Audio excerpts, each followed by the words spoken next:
Kain tayo. Anghang. Aray ko. Aray ko. Wow.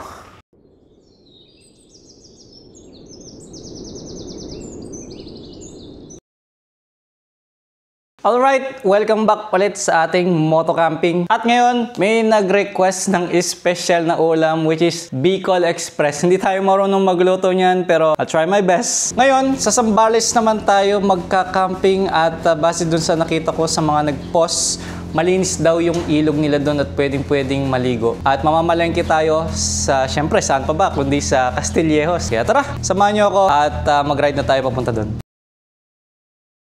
Nandito na ako sa Zambales. I suggest dumaan kayo dito sa bypass para maiwasan ninyo yung traffic doon sa main town nila. Medyo may pagka-zigzag din ang road na to at pataas baba siya. Mag-iingat lang kayo sa mga kurbada. Pero masarap mag-ride dito kung kabisado mo na. Ganda ng paligid eh. Tapos eto na yung main road. Doon dapat tayo galing. Ngayon kakanan tayo dito. Mula Pampanga hanggang dito sa Zambales towards San Marcelino na to eh. 1 bar pa lang inabawas sa gas ko. Nagpultang ako kanina doon. Nasa 260 pesos yung kinarga ko. Ito na yung palengke ng Castillejos. Dito yung wet market, dito yung pang grocery. Ito para hindi ko na dala-dala yung helmet ko. Ilalak ko na lang dito sa manibela. Wala akong compartment eh. Apa? Ay, di ba sabi ko nga eh. Pa-picture lang. Sige po. Yung anak ko sabi niya pupunta daw siya. Sabi ko, siya to eh. Sabi ko, kinakilala ko kasi kaya sabi niya ko, siya ba to talaga anak? Parehas kasi kami nagpa-follow. Ay, ganun po. Opo, parang gusto namin yung mga ano niya po. Thank you. Ano po pangalan ng anak niyo, ma'am? Roblaytan Guerrero po. Roblaytan Guerrero yun, shoutout. Tignan ko ma'am kung meron po akong dalang sticker dito. Tuwan-tuwa siya, sabi niya, susunod ako dyan, mami, nasa bahay po siya kasi umuwi siya. Malapit lang po kayo? Dito pa sa Anjin Village po, dyan sa may Kobe. Alis na po ba kayo? Mamamalengke pa po. Mamamalengke na, bahala siya, sumunod siya kung gusto niya. Alam naman yung pwesto niya. Ito po. Sumunod po siya. Sige po. Thank you, Thank you po. Thank you, sir. Okay, unahin muna natin yung gata kasi yung main ingredient eh. Kumbaga, hindi siya magiging Bicol Express kung walang gata. So kung walang gata, edi mag-adobo na lang tayo ng pork, di ba? Hello po, meron po kayong yung nilalagay sa gata, yung pang Bicol Express po. Yung coconut milk po, meron po kayo. Ito, 35. Yan po. Sige po, yan na lang po. Tsaka po, 3 itlog po. Mukhang masarap po to. Ito na lang po. Ito, malutong po to pag piniprito eh. 70. Thank you po. Okay, ang next naman ay bawang sibuyas, sili green, siling labuyo, bagoong, asin, black pepper. Meron na ako eh. So, doon tayo sa gulayan nila. Ito kalamansi oh. Magkano po ito? Ay, bawang sibuyas pa po pala. Meron pala kayo? Ito po. Ay, ito po pala. Kaso ano lang po eh, tig-2 lang po sana. Okay lang po. 2, tapos 2 bawang. Isang kamatis pwede. Ito pala lemon oh. Next time. Thank you po. Magkano po ito, ma'am? 20. Tapos po, siling green po. Yan lang po. Thank you po. Kaya masarap kainin dyan. Ha? Pwede pong bumili ng 2 saging? Pwede. Ito po, pwede po ito. Hinugasan na po ba yan? Pwede na pong kainin kagad yan? Hugasan niyo muna po. Pag po hindi hinugasan, anong mangyayari? Wala naman po ba? Wag na pong hugasan. Ikaw talaga loko-loko. Alright. Pork bele. Anong pwedeng pang Bicol Express, sir? Pwede naman. Pork magkano ba? Ilan ba? Pang isang tao po. Pang isang tao. Ganyan lang po. 1 quart. Kalahati. Ano po bang tawag dyan, sir? Pigi. Pigi. Laman. Sir, pag nagsasangag ka ng kanin, ano yung sinasangkap mo? Bawang? Bawang. Yun lang. Bawang asin lang. Oo. Sige po, thank you po. Kaya baka may kulang pa eh. Pork bele, mantika, bawang sibuyas, sili green, bagoong. Wala pa tayong bago. Ito, meron silang maliit. Ba't kulay violet? Ano po? Wala po siyang kulay. Alamang po ito, ma'am. Yes po. Magkano po ito? 20 pesos po. Thank you po. Thank you po. Picture po. Ay, sige po. Ayun mo mga sticker po. Tinawagan lang po kasi ni mama ko eh. Nanay mo yung kanina. Okay. Na-starstruck po kasi ako eh. Kaya ako nagmamadali din eh. Malapit lang naman yata yung bahay mo, sir, di ba? Medyo may kalayuan din po. Malayo din. Pero ba't parang ang bilis mo? Nagmamadali po. Thank you, sir. Ano pangalan mo, sir? Roblaytan po. Yun o. Kaway ka na lang. Alright. Thank you, sir. Ingat, ingat. Salamat po. Hello po. Sige po. Thank you po. Ingat po. Yeah. Sige po. Thank you po. Thank you. Sticker nyo. Sticker po. Sir, oh. Kapitid ako isa. Mga tiga Sambales talaga, mababait, no, sir? Oo po. Oo. 1, 2, 3. Thank you. Yun, oh. Thank you. Ingat, ingat. Salamat. Thank you po. Sir, oh. Thank you, sir. Salamat din. Nakapalo po sa Oh. inyo. Thank you, ah. Kaya Norte? Paris pa lang po. Papunta ka pa lang? Ay, boss. Apo. Nakapalo ako sa Thank you po. Ay, thank you po. Mag-pag tayo. Sure tayo dyan. Hello, shout out. Hello, shout Anong pangalan? Anong pangalan? Rica Roncales. Yun. Sino yan? Baby ko. Yun, oh. Thank you. Bye-bye. Ingat po. Ayos dito sa palengke. Tsaka buti may parking. Dati ang hirap eh. Alright, kanan dito. Marami din palang campsite oh. Camp Kainumayan. Ang daming naka-tent dito. Ang daming camper, mga Boy Scouts siguro. Marami pala tayong mga kasamang campers eh. Tapos may pinakita sila bago mag-arko, kakanan ka. So ito yung arko ng Botolan. Ito na. This way to Kahua Kalia. So dito tayo. May pa-off-road din pala siya, no. Okay, para sa mga interested pumunta dito, ayan, observe nyo lang yung dinadaanan ko. Kaya naman ng kotse. Dito banda, hindi ko pa sure hanggang dun. Medyo mabuhangin lang siya. Ingat lang sa mga naka-scooter. Ibaba ang dalawang paa. Yung puno dito, pine trees ha. Ito naman Tumangan Farm. So ayun yung Kahua Kalia. Ayun, ito yung entrance niya. Dito nakaturo eh. Mukhang may mga camper na oh. Tapos may mga kubo-kubo rin. So yun yung sasabi kong ilog doon banda. So dito daw magbabayad. Ito yung reception nila oh. Parang drive-thru eh no. Kompleto ah. Angas ng tindahan oh.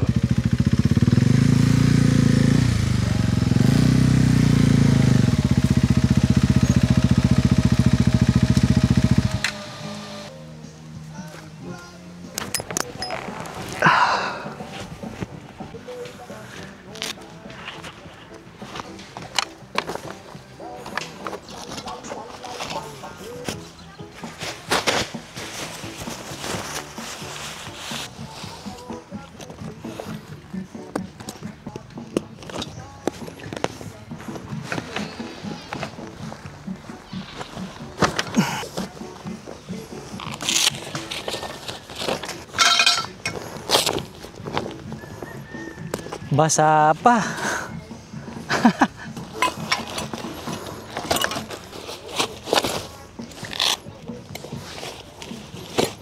Habang nagbababa ako ng gamit, may nakita ako mas magandang spot. Tingnan nyo. Ito magandang spot. Kasi buo pa yung damo. Dito na lang ako. Lipat ko na lang dito. Mas maganda dito. Malapit pa sa CR.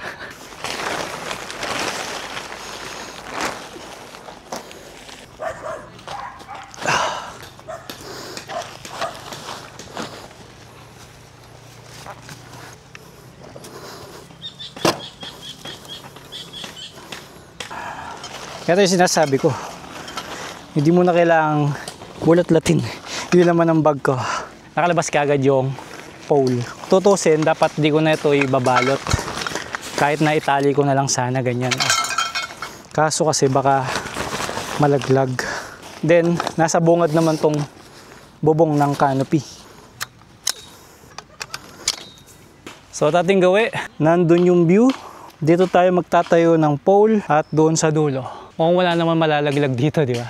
Wala naman tumbungay. So, para may distansya ng konti sa puno, igigitna natin yung dalawang pagtatalian para pag ganun siya.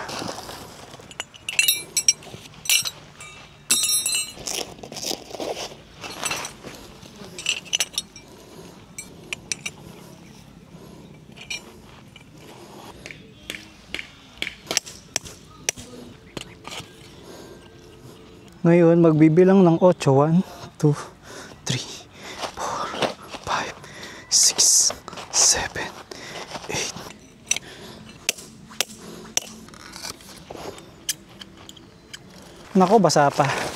Buti na lang hindi maulan ngayon, matutuyo pa to.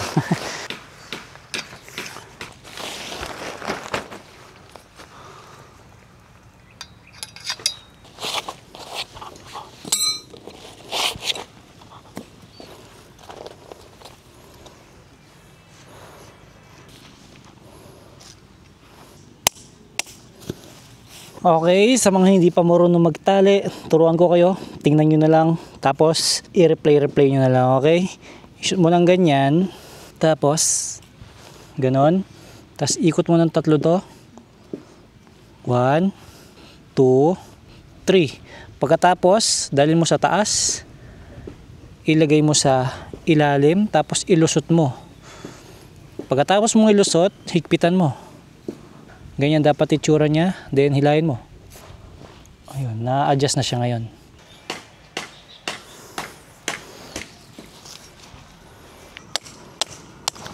Ayun, nakita nyo, matuwid na, di ba? Kapag nakuha na ninyo yung tension, saka nyo na ilagay ito. Pero, pag hihigpitan nyo to, huwag nyo masyadong hilahin kasi lulubog ulit yung part na to. Kailangan ng mahigpit is yung 2 pole. Maghahatakan sila ng ganun. Ito pang suporta lang para hindi mag-sideways naman yung canopy mo pagka humahangin. Ang kailangan mo lang syempre 4 na pegs. Tapos yung mga tali ng canopy ko, hindi ko na tinatanggal. Kasi ganun din eh.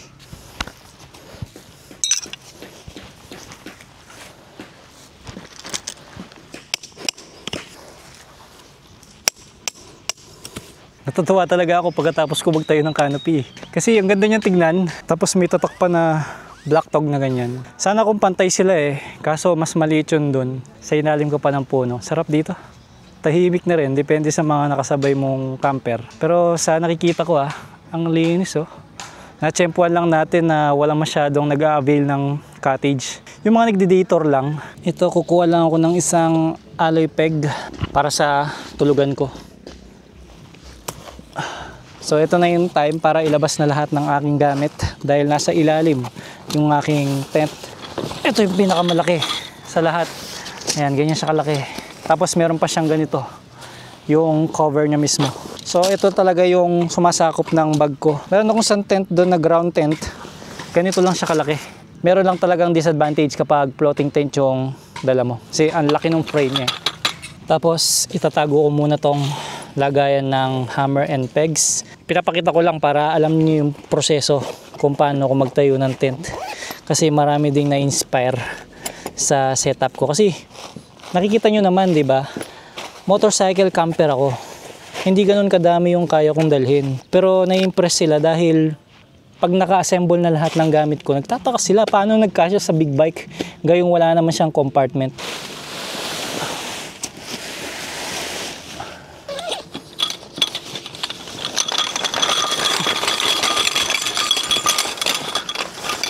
Masaya naman akong araw-araw ina-assemble yung tulugan ko kasi para lang ako nagbabahay-bahayan eh. The more na ito lagi ginagamit mo, mas bumibilis ka hanggang sa nandun ka sa pinakasagad na mabilis. At the end of the day, hindi ka napagod. Imbis na pagod yung may isip mo after mong mag-camping, laging tumatatak sa sarili mo na nag-enjoy ka. Kasi hindi ka nahirapan sa pagsisetup ng shelter mo. Isipin mo, nagkukwentuhan lang tayo. Hindi natin namamalayan natatapos na yung ginagawa natin, di ba? Kasi kapag hindi mo namalayan na natapos na yung ginagawa mo, ibig sabihin nun, nag-enjoy ka. So at least, ang maaalala mo is yung nag-enjoy ka, di ba? Pag nagkwento ka, pag tinanong sa'yo kung kumusta yung camping mo sa Camp Kahua, di ba? Masaya ka mo, di ba? Mamasa-masa pa siya.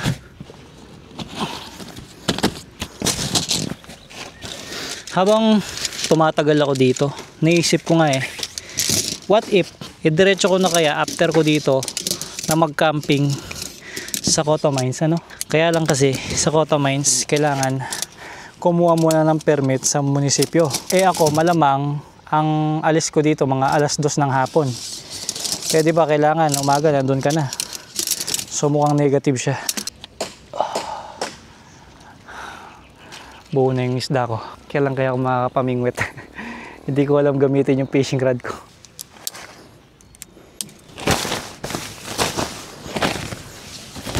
Ito yung sinasabi ko. Para press ko yung tent mo, hilahin mo to.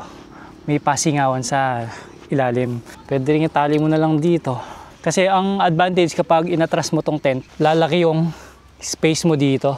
Kasi itong tent pwede namang mabasa eh. Dahil waterproof na tong outer cover niya eh. Ayan, tinali ko na lang dito sa pole. Tapos, ito. Tusukin natin. Yan. Dito naman sa harapan, ito yung cover niya. So nilalagay ito kapag halimbawa wala kang canopy para hindi mabasa yung tent mo sa loob. At the same time, privacy na rin. Ngayon, dahil nakaharang naman dito sa harapan ko yung motor, bubuksan ko na to ng todo. Ang disadvantage lang, hindi pwedeng tanggalin ng todo to. May bulsa dito sa ilalim yung tent. Kaya dito ko pinwesto kasi dito ko ilalagay to. So pwede ko siyang itago ng ganyan sa bulsa. Tapos naalala ninyo yung Christmas light ko, powered by my flashlight. So yung dulo nun, lalagay ko dito yung flashlight para yung wire nandito. Ayun, simpleng-simple. Tapos na yung aking tent. Automatic ko, pwede ka nang umupo dito. Actually, kahit di ka na magdala ng upuan eh. Okay na to eh. At saka, ayon dun sa comment section, nung may nagpost na ganito yung tent niya, minsan daw mahirap tumayo yung iba kung nasa ground ka. Kasi di ba ang baba mo. Unlike dito, nakaupo ka na. So pag tayo mo, konti lang yung effort. Ngayon na nakatayo na yung tent, ilagay na natin sa loob yung ating mga personal belongings.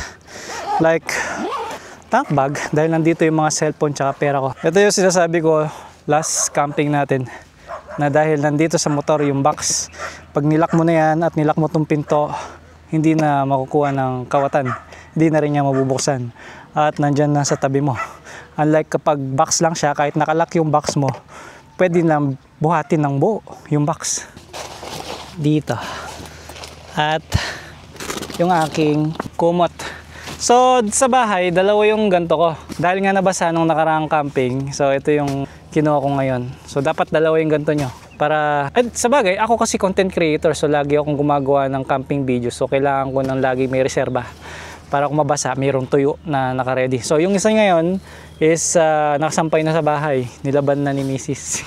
Okay, gayahin nyo man ako, hindi, sa aking paraan ng pagsisetup ng camping gears is nasa sa inyo na yun. Basta ako, inuuna ko muna yung upuan kasi syempre makakaupo ka habang may inaayos ka, di ba? So next time na yung lamesa, dahil pag sinetup natin yung lamesa, kasama na pati yung kaldero, pagkain. So yuhuli na natin yon dahil after natin magtayo ng tent is magluluto na tayo. So gaya ng dati, habang nagkukwentuhan tayo, natatapos yung ating ginagawa. So yun ang kaibahan ko sa ibang camper. Ako nagsasalita. Nakikipagkwentuhan ako sa inyo. Na tipong akala nyo is kasama rin kayo sa camping. Comparison naman dun sa na meron tayong mga kasamang campers is legit talaga masaya. Nagbubulihan kayo ganon, pero walang napipikon. Yung diskarte ng iba, nadidiscover mo at pwede mo ma-apply sa sarili mo. Isipin mo mayroong nag-adobo sa takore. Ito, tapos na yung upuan. So habang nakaupo ka, pwede mo nang itayo yung lamesa mo. Dito, comparison dito, mas komportableng upo dito kasi may sandalan. Wala nga lang siyang headrest, pero okay na rin. Nandun pa naman yung upuan kung may headrest kung talagang gusto natin yun. Pero so far okay naman to. So kita nyo, ilang beses natin ginagamit yung mga black dog equipments natin. Pero hanggang ngayon, walang nasisira. So ibig sabihin matibay, tsaka maingat naman tayo. Nakita ko kay Ili Rides, yung lutuan niya, meron siyang kawa na maliit. Nakita na ko. Mukhang mas okay magluto doon kaysa doon sa non-stick frying pan ko. Kaya lang, si Ili Rides kasi nakasasakyan. Kahit ano pwede niyang dalhin. Pagkawa ang dinala ko, meron siyang tenga kasi. Siguro tanggalin ko yung tenga niya para madala ko, di ba? Alright, ito naman yung aking kalan. Bigyan ko yung trivia. Yung gumawa ng kalan na to, same sa gumawa ng ilaw ko. Ito, may nakasulat, well hike. Kaya maganda siya. Pwede rin itong solo kahit wala kang IGT table. By the way, IGT table nga pala ang tawag sa lamesa ko. So, pwede kang magluto sa ground kung gusto mong mas outdoor yung pakiramdam. At para sa mga naghahanap naman ng adapter na legit, hindi sumisingaw, maganda ang quality, ilalagay ko sa lower left side ng screen ninyo. Kapag naka-cellphone ko, i-tap nyo lang, nandyan sa left side, itag ko kayo dito. Pindutin nyo lang, rekta na sa Shopee yan. Meron din itong stand, so hindi ko muna nilagay dahil ginagamit natin to. So ikutin mo lang ng ganyan, para mailagay mo na yung butane dito. Meron nga pala akong nilalagay na net sa ilalim ng IGT table natin. Hindi po to kasama sa package pag bumili po kayo ng ganito. Nandyan din yan sa screen para hindi na kayo maghanap. Kasukat pa niya. Tingnan nyo kung paano ko ilagay. Yan yung hook niya. Saktong-sakto dito. Ayan o, nag-i-snap siya. Kahit humangin, hindi matatanga yung net. At ang maganda sa IGT table na to, nakikita nyo na to eh. Pero sa mga bago lang dito sa channel ko, ayan, slide mo lang ng ganyan, may access ka na para sa basket mo. Yung mga food, pwede mo ilagay dito. Kahit basa, kasi net lang to. May bagong brand nga pala ako ng butane. In-order ko lang online. Mukhang made in Korea. So, kada camping, 2 butane yung dala ko. Pero never pa akong nabitin sa isang butane. Pero okay na rin yung meron kang reserba para masaya lang, di ba? Hindi naman lahat ng campsite may tindahan eh. Right, ito yung butane. Ito yung adapter. By the way, Mountain Hiker nga pala yung brand nito. No? Para sa mga bagong camper, ayan, itatapat mo lang ng ganyan. Meron siyang marking dito. Tapos ikutin mo lang. Tapos buksan mo na. Tapos na ang aking pagsisetup. So, ililigpit na natin yung mga bag. At itong ground sheet. So, nilagay ko lang to para yung mga laman ng bag na to hindi nadudumihan. Tapos, lalagay ko na sa motor to.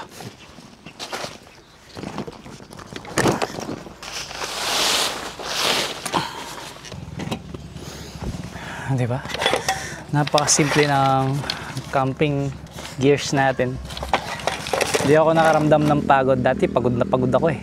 Alright, ito ulit ang aking ilaw. Observe nyo lang kung hanggang ilang campsite tatagal yung aking ilaw. So ito ay honest review. Kasi actual talaga natin ginagamit to every camping. Wala akong ibang ilaw na dala. Nakita nyo yung ginagawa ko ngayon? Pinapasok ko yung rubber niya.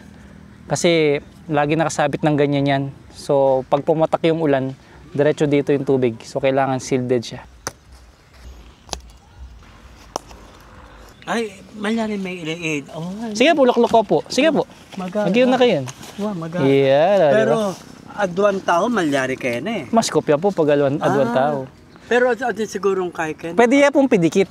Nanong ahos kayo eh. Yan po yung brand na Bida Lido. Bidal, dito. Opo. Picture lang kayo. Sige po. Para o-order ako sa Shopee Opo. yan. Oh, di ba? Wow. Nalagyo mo... Read po. Ha? Read. Ikay magbag, kilala ka nila. Opo. Ma, tsaka ini picture ang menu. Sige po, tayo po. Kasi order ko. Ano yung lamesa mo yun eh, magkano yun? O-order ako. Sige po. Hindi ko alam orderin yan. Eh kay balong order ang kay Shopee. Basta black dog lang ang puren tatak na yan po. Wow, sige. Nawala yung isang pang magnet ko. Piso na lang gagamitin ko. Yan. Buti nga yung mga piso ngayon dumidikit na sa magnet. Dati hindi pwede. Dati yung mga piso pag dumikit sa magnet, ibig sabihin fake. Alright, so nandito na tayo sa main event. Ito na yung full setup ng ating shelter at umpisan na natin magluto. Para sa ating cooking equipment, ito na, kaldero, lahat, isang set na. At para sa ating sausawan at sangkap, eto, kompleto na rin. May asukal pa. Kasi sabi nila, lalagyan ng asukal yung Bicol Express. Eto naman yung bigas. Hindi ko na nakalimutan. At para sa ating almusal, kape, Century, at yung binili nating tuyo at itlog.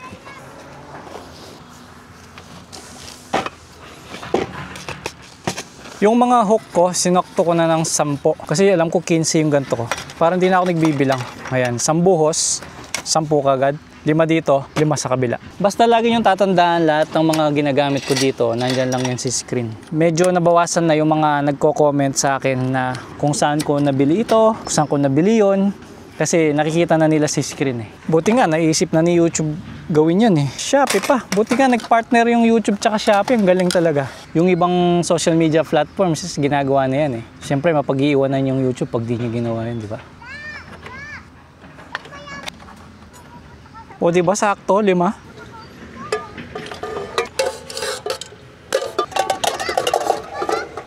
O, di ba?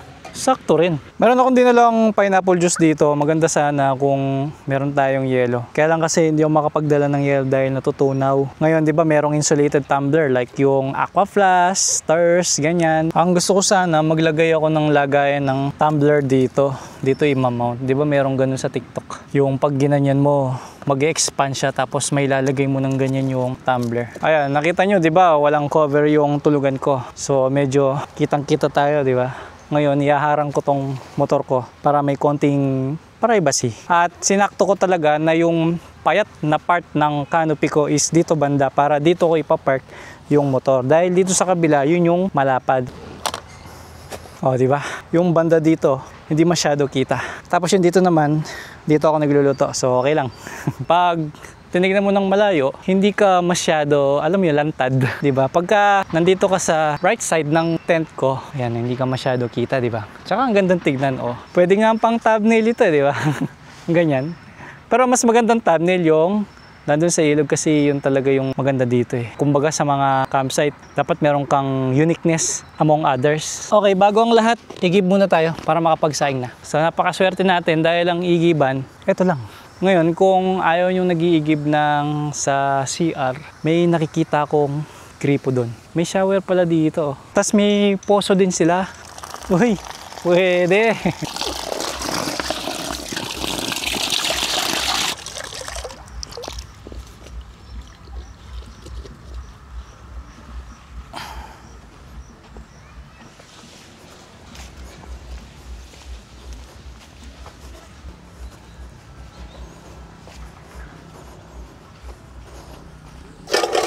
Yeah.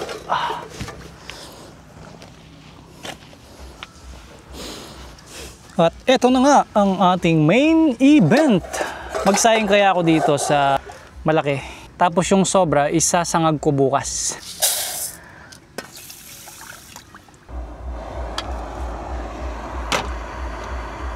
Okay, ilabas ang mga ingredient.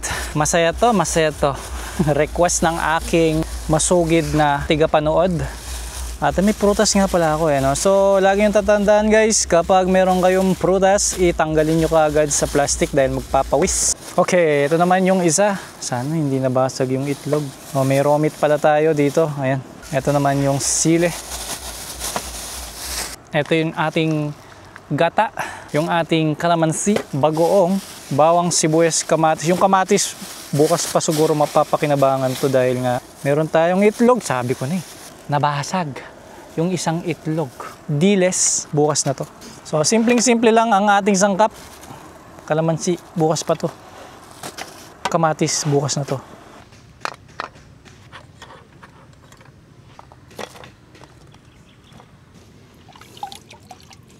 Hugasan ko muna.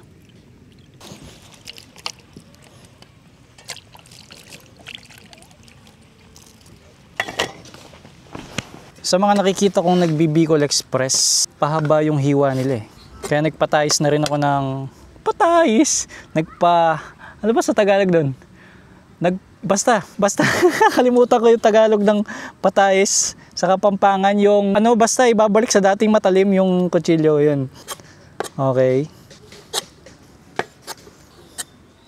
Talim oh. Sarap maghiwa pag ganyan oh. Parang ang dami ng meat ko. Ating masarap, balat.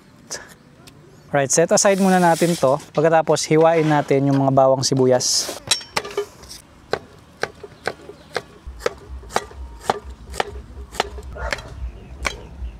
Bicol Express yan, dapat maraming sili.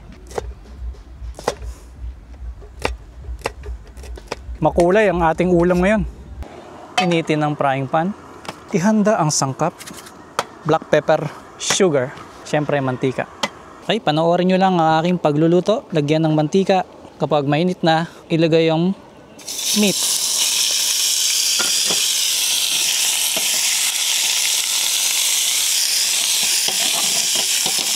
Tapos lagyan ng konting paminta.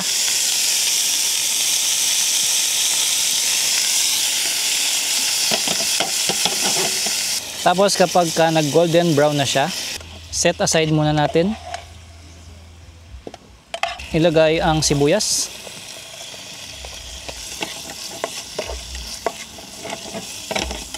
Tapos ang bawang.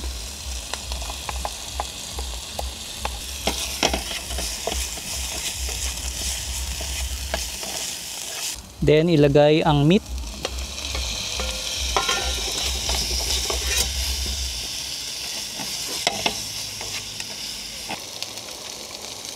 Okay. Ilalagay ko ngayon itong gata na may konting tubig. Tapos pakukuluan. Nakakalimutan kong ilagay yung alamang nga pala. O ihabol natin. Ayan, alamang. Oo nga pala, nakalimutan. Grabe. I-reduce lang natin ng konti. Siguro naman naluto yung bagong ito. And then, ibuhos lahat ng gata. Parang champurado ah. Nagkulay brown yung Bicol Express.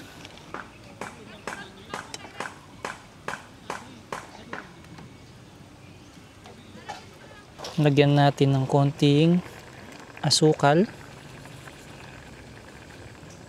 paminta, ilagay ang sile,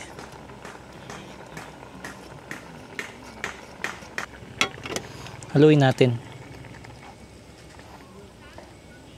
at ilagay ang sili green. Mukha na siyang Bicol Express, tsaka yung amoy niya legit na. Ayan, pakukuluan ko na lang siya.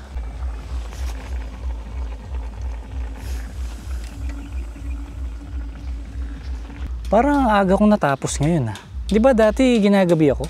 O baka late lang gumabi ngayon? Anong oras na ba? Magpo 4:30 pa lang pala. Ang bilis kong natapos ngayon ah. Kasi yung alam ko, alas 2 na ako nakapunta dito. So ibig sabihin, mabilis ako nag-setup. So mukhang mapapaaga ang kain natin ngayon. Parang first time nangyari ito. Ganito kadami yung kanin. Okay naman pala. Abot siguro hanggang bukas.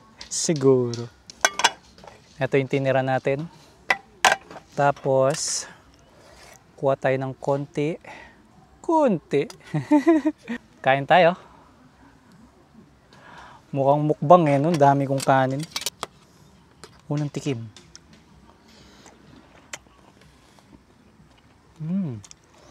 Makunat-kunat yung laman. Unti-unti nararamdaman ko yung anghang. Nasa sabaw yung anghang niya. Oh, yan na. Sarap ng Bicol Express. Salamat sa nag-suggest. Ito ang para sa'yo. Anghang.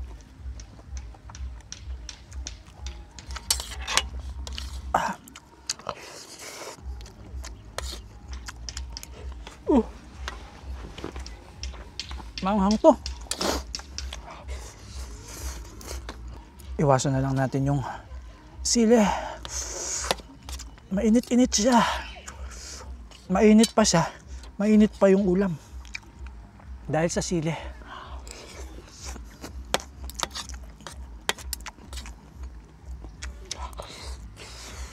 Ang sarap ninunguya ng meat. Maganda yung binigay nilang part sa akin. Makunat-kunat.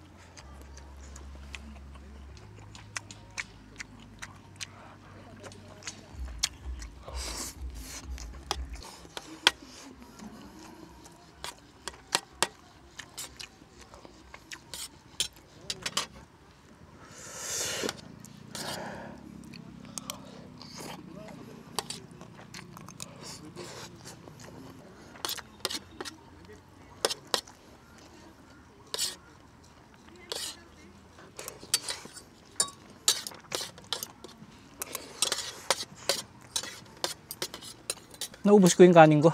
Pero yung ulam, ang natira na lang yung mga sili, tsaka yung balat ng baboy. Dito sa Bicol Express, tumuloy yung sipon ko. Tapos, dahil sa anghang niya, bawat kagat, nananapak. Okay, saging naman. Baka sakaling mawala yung anghang dito. Ayun din ah. Ang tamis naman eh. Tapos ito, hugasan natin. Lagyan natin ng asin. May prutas pa pag ganyan yung ulam. Gustong gusto mong mag soft drinks eh, no? Unahin natin yung maliit. Tamis, walang buto. Tapos ito namang green. May buto siya. Pero isa lang. Ang aga ng dinner ko. Bakit yan napaaga ako na matapos, no? Baka siguro dahil malapit. Tsaka hindi mahirap yung daan. Meron nga pala akong pineapple juice. Gusto ko ng malamig. Malamig na tubig. Malamig na soft drinks. Kasi ang init ngayon. Nung last ako nag-camp, sa Camp Amazing, ang lamig. Dito ang init. Ano kaya lasa nito nang hindi malamig?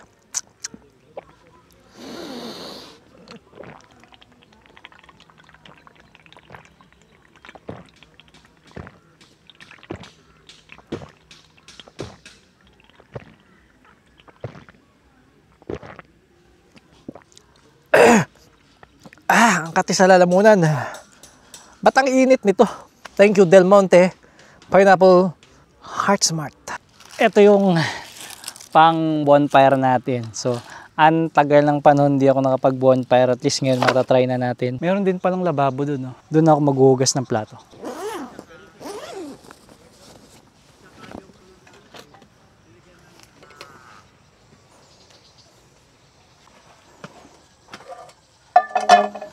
Lakas ng tubig. Parang hindi ka nagka-camping. Kasi may tindahan, ang daming gripo, may lababo. Para sa akin, pang family talaga siya. Kung may kasama kayong mga bata, matatanda, pwedeng-pwede siya. Pwede magtakbuhan yung mga bata dito, maglaro ng bola, magtago-taguan, tapos maligo sa ilog. Basta, maganda siya. Pang bakasyonan kasama ang pamilya.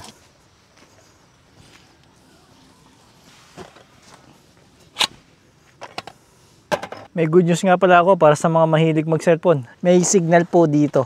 At kapag pinasok ko dito sa tent ko yung cellphone, nagti-3 bar siya. Pag nilabas kong ganyan sa canopy, 2 bar. Nung nakaraang vlog, di ba, bumili tayo ng dog food tsaka cat food. Kaso, wala namang makakit doon sa platform ng Camp Amazing. Ngayon, ang ginawa ko, sobrang dami kasi. Nilagay ko sa ziplock na plastic. Ito, hinati-hati ko siya. Ito yung para sa aso. Ito yung para sa pusa. O, di ba? Kahit na mabasa sa ulan, hindi papasukin. Para lang meron tayong mapakain sa mga ligaw na hayop. Kaso, mukhang wala dito. Siguro sa mga campsite na medyo may pagkaro pa rin. Ngayon dito sa campsite, ang daming ilaw. Ito pa yung may bubong, may ilaw din. Meron pa dito Christmas light. Yung mga cottage nila may ilaw din. Ito, ang ganda. Meron din silang cottage na may aircon. 2,500 naman. Ito, pang family. Halimbawa, birthday mo. Gusto mong kumain sa labas pero mala camping pa rin yung vibes. Ito naman yung tindahan. Lapit lang dun sa tent ko. Pero maganda dito pag first time camper ka, tayo mong mahirapan. Dito kayo mag-camp. Ito yung cottage nila na pwede kang matulog pero wala siyang aircon. Ito naman yung pinaparentahan nilang may aircon. May terrace pa siya. Dito kayo matutulog, di ba? Ngayon meron na siya kagad. Lamesa at upuan sa ilalim ng puno, di ba? May soft drinks po kaya? Ayun, sir. Sige, pwede na yun. Angas ng tindahan mo, sir. Kompleto, At saka, Tommy, sir. Babayaran ba kagad, sir? O charge doon sa bill ko? Ang galing. O sige, lista mo na lang, sir. Alam mo na. Thank you rin. Angas dito para tayo nasa hotel. Charge sa room. Pagka ganyan maganda ang kapaligiran at hindi naman umuulan, ito ang pinaka-the best na gagawin mo. Ilabas ang upuan, tumambay sa harap ng tent. Ay! Alam mo, okay din na wala tayo dun sa tabi ng ilog. Bakit kanyo? Di ba yung ibang camper, nandyan sila sa tabi ng ilog. So nakikita natin sila ngayon. Yung mga kilos nila, yung ginagawa nila, sarap lang nilang panoorin. Alam mo yun, abang nanonood kayo sa akin, di ba nare-relax kayo sa bahay abang ginagawa ko yung pagka-camping. Tayo naman, habang nagka-camping, pinapanood natin sila. Nare-relax din tayo habang nandito tayo. Kasi nagka-camping din sila. Sarap nito, Tommy. My favorite. Manamis-namis. May nagbibideo okay pa dun, nice one. So, lahat sila. Yung mga nagka-camp dyan, yan. Isang grupo sila. Tapos, kilala nila tayo. Sarap. Sarap ng Tommy, grabe. Kinain ko lang agad kasi sayang yung lamig ng Coke. Grabe. Sarap dito. Ganda. Nasasabi kong maganda kasi konti pa lang yung tao. Pero pag madami na yung tao, siyempre maingay na. May taong ayaw maingay, di ba? Iba yung feeling yun. Kahit wala tayong kasama, enjoy kasi may napapanood tayong ganyan. Yung mga ibang camper. At eto na ang pinakamasarap sa lahat. Oh, sarap pakinggan nun.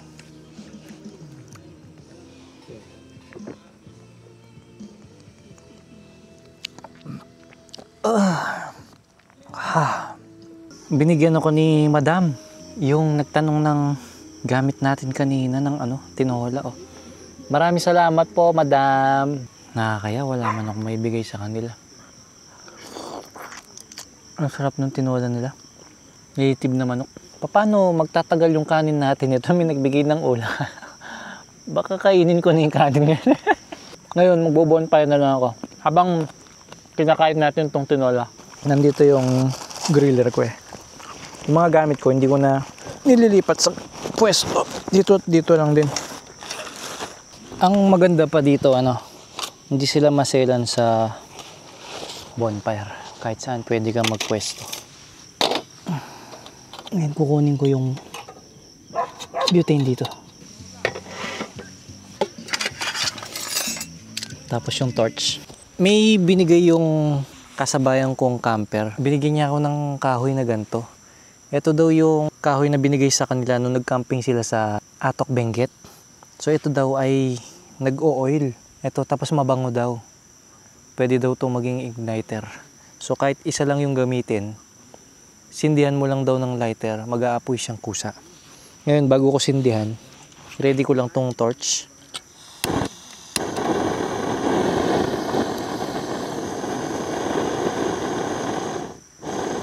Okay, ngayon ito yung mga kahoy. Okay, ang lalaki ng kahoy. Hindi mo mapuputol yung kahoy na to. Tignan natin kung legit. Galing oh. Umaapoy nga siyang galing. Ayos oh. Sana may nabibiling ganito. Tapos nag-o-oil siya oh. Galing ng kahoy na to. Tapos samahan din natin ng apoy. Patayin natin yung ilaw ha. Tignan ko lang yung effect. Oh, nice oh, di ba? Medyo maitim nga lang yung kusok niya, no. Tago ko itong isa. Magagamit ko pa to sa next camp. Hindi mo na kailangan mag-butane dito. Lighter lang. Okay na. Paano pa kaya kung maraming kahoy na ganito yung ilalagay mo? Patayin ko yung ilaw dito sa likod. Tignan ko kung anong itsura. Yan. Ganda ng background, no? Iba yung vibe pagka nag-camping ka tapos may apoy na ganyan. Ba't sa akin pupunta yung usok? Para mainit lang.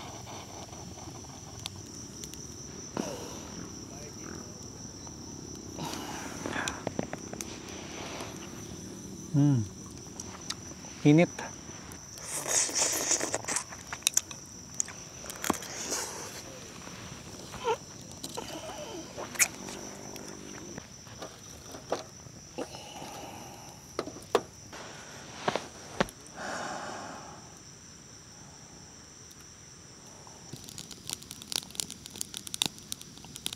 Ito yung pinaka-perfect time para magkwentuhan kayo.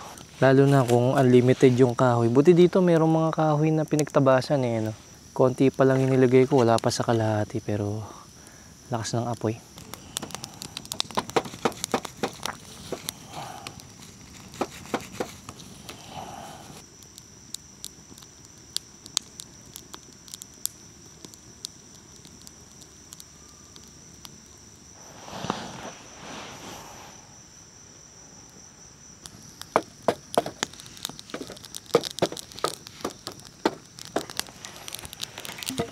Ang init.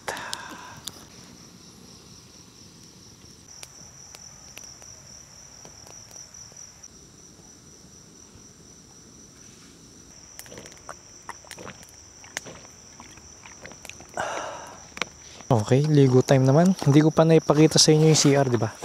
Yung itsura ng CR nila dito, parang sa Mapanuepe. Pero mas maganda to. Mukhang bago pang gawa eh.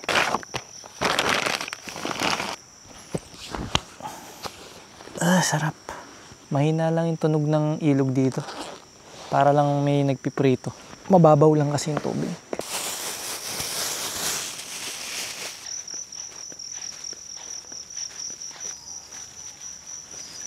Wala silang shower. Isang gripo lang at saka toilet. Tapos may bidet. Wala nga lang pinagsasabitan ng damit dito. No? Ewan ko lang dito sa isa. Kaya pala may upuan. Ayun. Doon ko ipapatong to.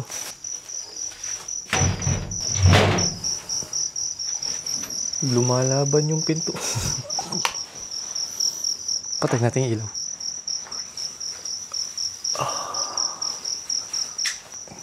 Hindi siya naka-tiles, hindi naka-pintura, naka-rough finish yung kanyang pader.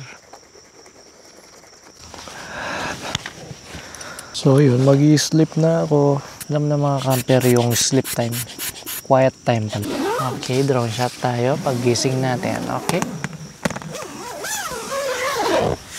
Yeah.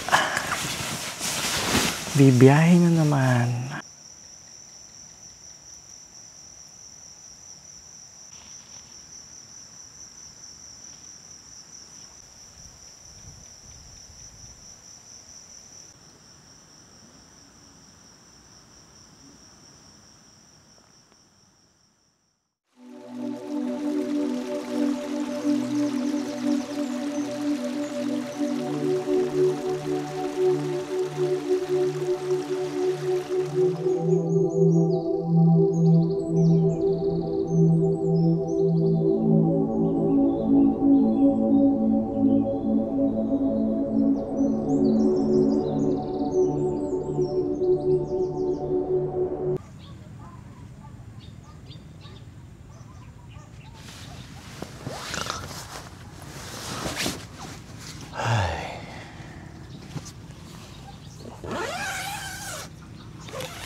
Ang bango nung niluluto ng kabilang tent.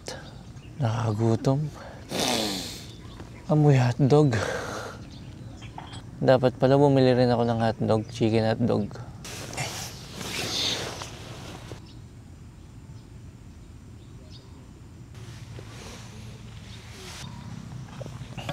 Naiwan ko pala yung upuan sa labas. Buti na lang di umulan. Upo lang tayo ng very light.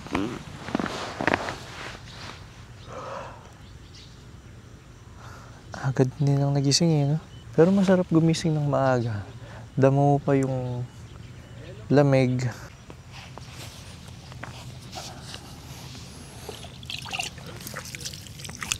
Yung amoy ng tubig dito parang sa poso. Yung posong pwedeng inumin yung tubig.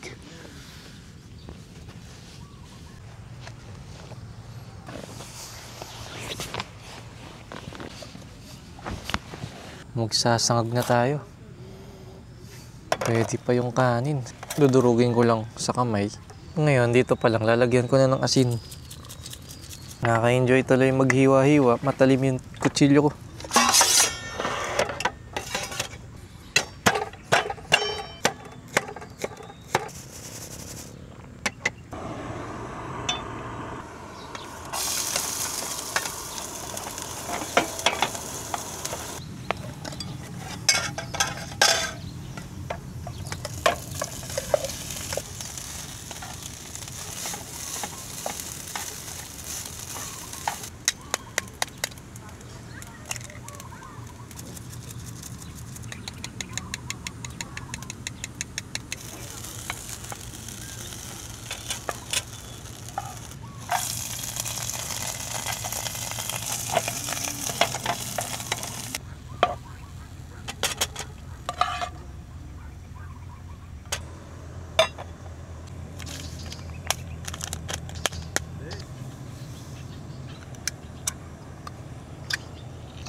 Parang ang dami ng ulam ko.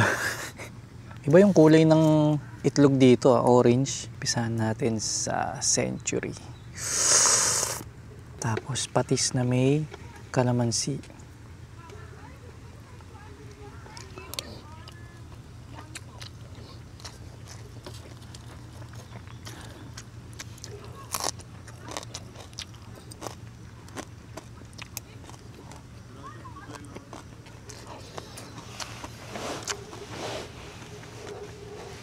Nakakagana talagang kumain tong mga dilis.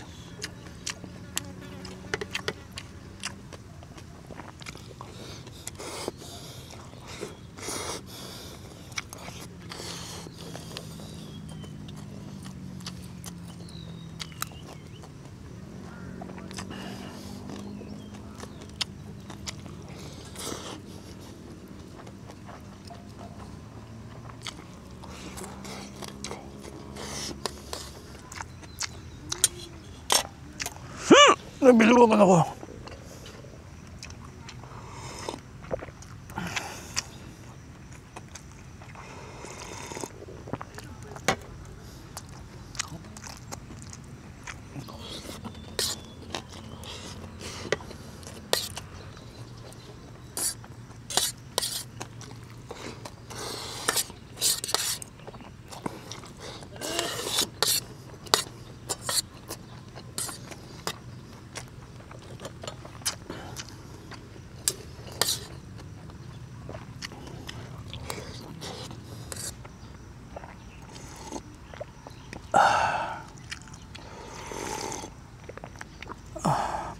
Matatapos na lang ako. Nabilo ko na naman. Ba't ang bagal bumaba? Taas daw isang kamay. Aba, effective. Galing. Alam mo yung kagigising mo pa lang. Pero dahil nabusog ka, aantukin ka ulit. So, paano yung mga pumapasok ng ganun kaaga? After mo mag-breakfast, tatama rin ka kaagad. Kaya yung iba, hindi na nagbe-breakfast eh. Kape lang.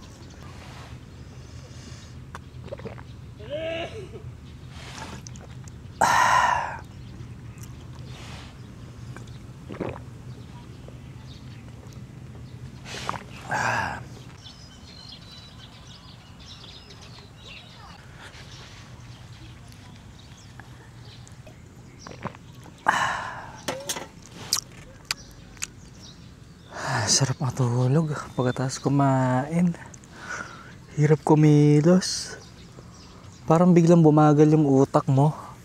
Sa bagay, nandito tayo sa campsite. Maganda lang talagang magtambay-tambay dito. Buti gantong oras walang maingay. So sa pagpili ng campsite, no, kung gusto nyo talaga ng sobrang tahimik, piliin yung campsite, number 1. Siyempre, yung nasa liblib na lugar. Yung malayo sa main road. Pangalawa, yung hindi pwede yung day tour. Dapat may house rules. Dapat meron silang caretaker. Hindi pwede yung labo-labo. Okay, explore muna tayo guys. Ito nga pala yung shades ko. Natig 150 pesos. Mabilis lang siyang magasgas. Pero at least mura lang. Diba? Alright, explore natin yung ilog. Nice. Ganda. Dito mababaw lang, oh. Tapos dito, malalim-lalim. Mas stable pag dito ka pala naglakad kaysa dito, oh. At ang maganda dito, may tables and chairs, may bubong pa. Hindi siya sobrang lamig. Kung gusto mong magbabad ng buong katawan, dito ka banda. Magdadive ako doon. Pero bago yun, try lang natin akyatin itong dike dito. So sa pag-trekking like now, maganda naka-shades ka. Aray ko! Aray ko! Yung camera na iwan. Mahirap umakyat kasi naka-chinelas lang. Ay, aray ko! Yung sinasabi ko eh. Dumudulas yung chinelas ko. Kaya pala pa-side yung akyat niya. Ito, sinusundan ko lang yung apak ng tao dati. Sumabit yung camera. Ito, buti na lang may puno. Yeah. Kawawa ako nito pagbaba. Wow! Looks familiar. Tignan yung daanan. Parang sa pagpunta sa Mapanuepe, di ba may dike na ganito? Di ba yung Mapanuepe papunta doon? Tapos may lahar dito sa kaliwa. Galing, sa drone ko lang nakita to. Ngayon, nandito na tayo. Doon yung dagat. Tapos doon yung tulay kung saan tayo tumawid. Tapos may nagkukwari dito. Tapos may tubig na umaagos. Okay, so dito wala na tayong ibang makikita kundi itong maladesyertong kapaligiran, pero napakaganda ng view dahil may malawak na bundok banda doon. Siguro kaya may taong pumunta dito, kumukuha ng buhangin doon, no? Tapos pinantambak niya doon. Kaya siguro merong mga sako-sako ng buhangin doon, pangharang doon sa ilog. Malamang dito galing yun. Dahil magdadive ako, i-off ko muna yung mic kasi hindi naman waterproof to eh. So ang mic natin ngayon is sa mismong camera. Ang lamig! Lamig! Huwag tayong umakyat. Dito na lang tayo sa baba duman. Parang sundalo dito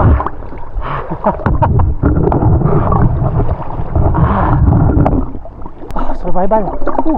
Kunyari lumalangoy. Saan ba yung malalim? Ito na pala yung pinakamalalim.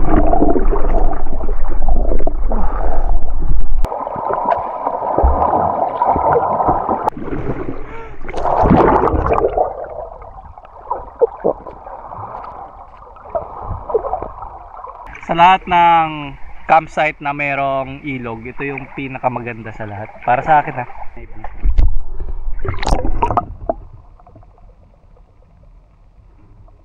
Ang sarap sa likod. Hindi siya malamig. Ganda.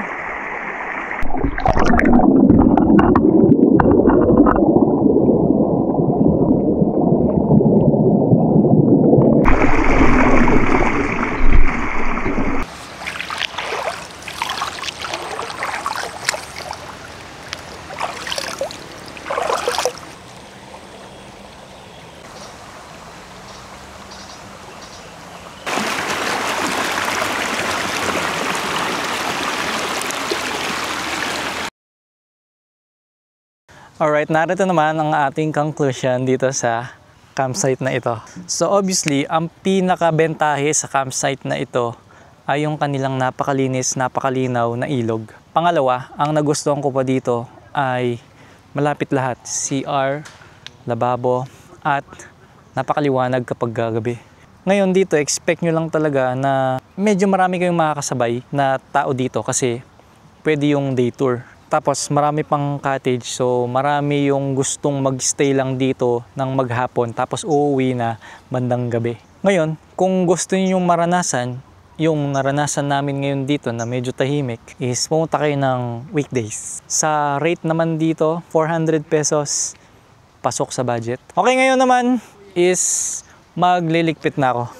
Pero gawin nating mabilisan ang pagliligpit. So ngayon ko lang gagawin to. Hindi ko sure kung uulitin ko, pero nasa sa inyo na yun. Comment lang kayo. Hup!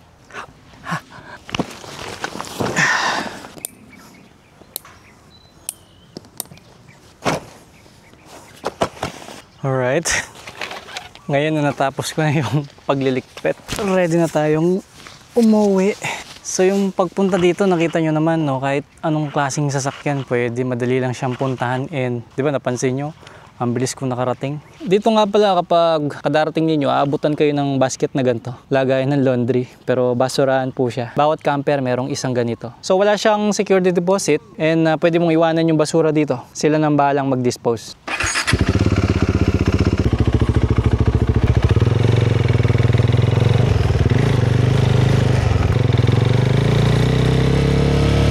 Bye-bye! Ayo po, yung mga followers po natin na pupunta dito, kayo na lang pong magbigay. Po. Sabihin ko na lang po, pasyal po sila dito. Thank you po. Yan. Thank you po. Nasa kanya po yung sticker, yun na lang po. Thank you po. Bye-bye. Ma'am, kayo na lang magbigay ng sticker. Sige po, sa kanya na lang po. Bye-bye po. Thank you. Saya naman dito. Okay, saan naman kaya ang next camping natin? Teka, pipicture muna pala ako sa botolan. Wait lang. Ang laki pala nito pag nilapitan mo. Tsaka ang weird nung arko niya, no? Gusto niyo ba makita yung picture ko? Ito, pakita ko sa inyo. Tchadan! Alright, maraming salamat sa mga umabot hanggang dito sa part na to. Magpapahatid na naman ako sa inyo. Let's go!